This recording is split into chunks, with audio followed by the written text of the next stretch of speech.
ప్రభుత్వం తీసుకొస్తున్న మాట మీ మాటల ద్వారా తక్కువ ధరలకే నిత్యావసర సరుకులు. పౌర సరఫరాల శాఖ మంత్రి నాదెండ్ల మనోహర్ కీలక ప్రకటన.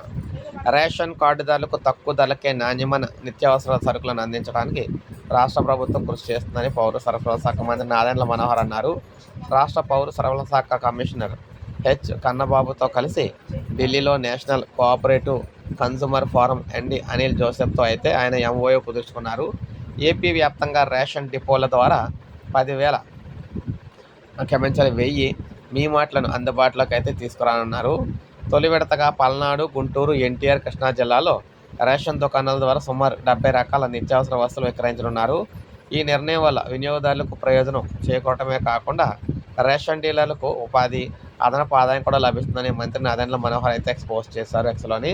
అయితే మొత్తంగా ఇక్కడ నుంచి ఆంధ్రప్రదేశ్లో రేషన్ కార్డు ఉండడం గుడ్ న్యూస్ అని చెప్పుకోవచ్చు. ఎందుకంటే వాటికి సంబంధించి రేషన్ షాపులోని ఇక్కడ కిరాణా దుకాణాల కింద మార్చి కిరాణా దుకాణాల్లో జనరల్ స్టోర్లో ఇచ్చే వస్తువులు ఏవైతే అవి తక్కువ ధరలకు అయితే రేషన్ కార్డుల వాళ్ళకి అమ్మబోతున్నారన్నమాట. ఇది ఒక మంచి నిర్ణయం చెప్పుకోవచ్చు. ఒక లైక్ చేయండి, సబ్స్క్రైబ్ చేసుకోండి, మన ఛానల్ సబ్స్క్రైబ్ చేసుకోండి.